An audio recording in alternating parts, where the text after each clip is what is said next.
వచ్చే ఎన్నికల్లో కొడంగల్లో రేవంత్ రెడ్డిని ఓడించి తీరుతామన్నారు మాజీ మంత్రి హరీష్ రావు. ఉమ్మడి పాలమూరు జిల్లాలో 14 అసెంబ్లీ సీట్లు బీఆర్ఎస్ గెలవడం ఖాయమన్నారు. నాగర్ కర్నూలు జిల్లా అచ్చంపేట నియోజకవర్గ బీఆర్ఎస్ సమావేశానికి హాజరైన ఆయన రేవంత్ ప్రభుత్వంపై విమర్శలు గుప్పించారు. సీఎం రేవంత్ అబద్దాలకు బ్రాండ్ అంబాసిడర్ అని ఇచ్చిన ఒక్క మాట కూడా నెరవేర్చలేదని మండిపడ్డారు.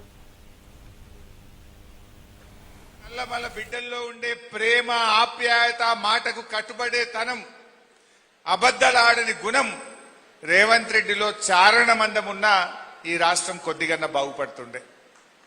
కానీ రేవంత్ రెడ్డి ఏమైపోయింది? 2.5 సంవత్సరాల్లో పాలేందో నీళ్ళేందో తేలిపోయింది.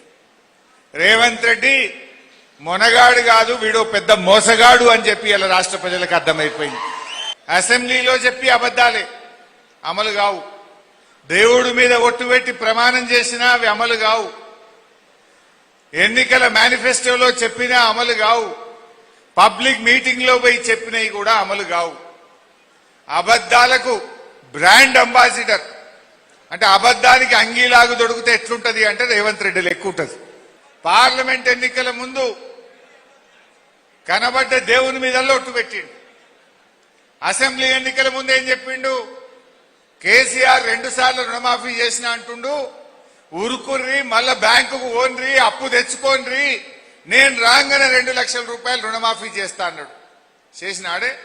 మొన్నెప్పుడో మహబూబ్ నగర్ జిల్లాకు వచ్చి మాట్లాడుతుండేనా బీఆర్ఎస్ జెండా గద్దెలు కూలగొడతాం, బీఆర్ఎస్ పార్టీని మొలకెత్తనీయం, పాలమూరు జిల్లాలో ఒక్క సీటు గెలవనీయా, మొలకెత్తనీయా అని మాట్లాడింది రేవంత్ రెడ్డి. నీ మొఖానికి మొలకెత్తిన వడ్లు కొనే చేతగా నీ దద్దమ్మ మన బీఆర్ఎస్ పార్టీ మొలకెత్తనీయా అని మాట్లాడతాడా?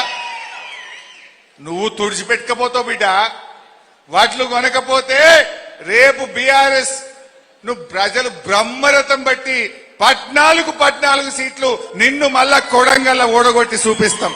మనం అసెంబ్లీలో మాట్లాడితివి, ఎవడో తరుగు తీస్తే తోలు తీస్తా, ఇదే శాసనం అంటివి. డైలాగుల మందమే గాని తోలు బొమ్మ అయిపోయింది. దళారుల చేతుల్లో, రైస్ మిల్లర్ల చేతుల్లో ఈ రేవంత్ రెడ్డి ఒక తోలు బొమ్మ లెక్క మారింది తప్ప ఎవరికి తోలై